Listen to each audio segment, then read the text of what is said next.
Assalamualaikum semuanya, selamat pagi. Di video kali ini kita bakalan belajar masuk ke pembelajaran ketiga di sub tema 3 dan masih di tema 1. Nah, sekarang kita bisa buka bukunya di halaman 148. Ini ada tentang mencari gagasan pokok dan gagasan pendukung. Dan yang pertama, materi pembelajaran kita kali ini adalah materi pelajaran bahasa Indonesia. Jadi di sini ada tentang mencari gagasan pokok dan gagasan pendukung sampai ke halaman 150. Di sini mencari gagasan pokok dan gagasan pendukung dari 3 paragraf. Untuk teksnya, untuk mencari gagasan pokoknya di dalam teks yang ada di buku guru di halaman 171. 171 di sini ada teks yang dengan judul Fahombo Batu. Jadi ini ada 3 teks. Teks yang pertama, paragraf kedua, dan paragraf ketiga. Jadi tugasnya adalah mencari gagasan pokok dan gagasan pendukung dalam teks berikut ini di ketiga paragraf ini. Oke. Nanti bisa kita baca sama-sama. Jadi biar kita bisa mencari gagasan pokok dan pendukungnya dalam teks tersebut. Yang pertama di sini ada Fahombo Batu. Tradisi lompat batu berasal dari suku Nias. Suku Nias berasal dari Pulau Nias yang terletak di sebelah barat Pulau Sumatera. Lompat batu atau yang dikenal dengan nama Fahombo Batu merupakan ciri khas masyarakat Nias. Tradisi melompati batu hanya dilakukan oleh kaum laki-laki, khususnya pemuda. Mereka harus melompati susunan batu setinggi 2 meter dengan ketebalan 40 cm. Tradisi ini bertujuan untuk menunjukkan kekuatan dan ketangkasan para pemuda yang melakukannya. Seseorang yang berhasil melakukan tradisi ini dianggap hebat baik bagi dirinya maupun keluarga dan masyarakat di desa itu. So, kesimpulannya adalah tradisi Fahombo Batu ini yang dilakukan di daerah Nias itu dikhususkan untuk para pemuda-pemuda yang ada di sana dengan identifikasi pemuda tersebut sudah beranjak remaja ke dewasa seperti itu. Jadi tujuannya adalah untuk mencari atau membuktikan ketangkasan dari pemuda tersebut. Jadi tugas yang pertama dalam bahasa Indonesia ini adalah mencari gagasan pokok dan gagasan pendukung di dalam teks berikut ini. Tuh. Semoga bisa mengerjakannya dengan baik dan selamat mengerjakan. Oke, sekarang kita masuk ke pembelajaran yang berikutnya, ke materi yang berikutnya yaitu pelajaran IPA. Kita masuk di halaman 152. Di sini ada tentang pemantulan dan penyerapan bunyi. Yang pertama, kita membaca sama-sama teks berikut ini. Pemantulan bunyi. Sebuah kelereng kita lempar ke dinding yang keras akan mengalami pemantulan. Demikian juga dengan bunyi. Bunyi dapat memantul jika dalam perambatannya dihalangi oleh benda yang permukaannya keras seperti kayu, kaca, dinding, atau besi.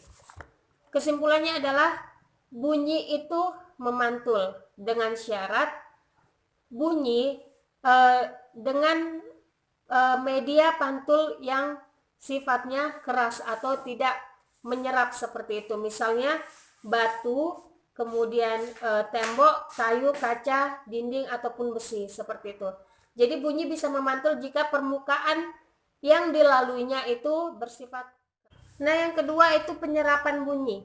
Bunyi juga dapat diserap. Jadi selain bunyi itu bisa dipantulkan dengan benda-benda yang permukaannya keras, bunyi juga dapat diserap dengan cara tidak menggunakan media yang kebalikan dari untuk memantulkan bunyi tersebut. Misalnya, bunyi bisa diserap dengan media atau benda-benda yang sifatnya itu seperti ini, yang ada di penjelasan teks, seperti kertas, kain, busa, atau wol. Jadi, bunyi juga bisa diserap dengan media atau dengan benda yang sifatnya itu tidak keras. Jadi, selain dipantulkan, bunyi juga dapat diserap seperti itu.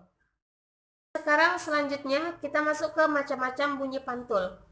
Yang pertama, gaung atau kerdam. Gaung atau kerdam terjadi karena bunyi dipantulkan oleh dinding yang jaraknya tidak jauh dari sumber bunyi. Hal itu menyebabkan datangnya bunyi pantul bersamaan dengan bunyi asli yang belum selesai terucapkan. Akibatnya, bunyi pantul mengganggu bunyi asli sehingga suara yang terdengar tidak jelas. Nah, jadi gaung ini merupakan pantulan suara yang sifatnya bertabrakan dengan suara aslinya, seperti itu. Suara yang dikeluarkan atau yang dihasilkan oleh suatu benda itu dipantulkan dengan sesuatu atau dengan media. Jadi suara itu dikeluarkan kemudian dipantulkan oleh media yang sifatnya keras, tetapi jarak dari suara dengan media pantulnya ini dekat, sehingga dipantulkan kembali lagi suaranya melalui ke suara asli ini. Saat dipantulkan tersebut, suara asli yang belum selesai diucapkan atau belum selesai dikeluarkan sudah tertabrak oleh suara pantulnya, seperti itu. Itu mengakibatkan suara yang dihasilkan oleh suara aslinya menjadi tidak terlalu jelas, seperti itu. Seperti yang kita lihat di sini, terjadi karena dinding yang jaraknya tidak jauh dari sumber bunyi. Jadi medianya itu dekat dengan sumber bunyi yang dikeluarkan. Kemudian hal itu menyebabkan datangnya bunyi pantul bersamaan dengan bunyi asli yang belum selesai terucapkan, seperti itu. Seperti yang dijelaskan tadi, suara yang dihasilkan itu memantul melalui media, kemudian kembali lagi bersamaan dengan suara asli yang belum selesai, sehingga terjadinya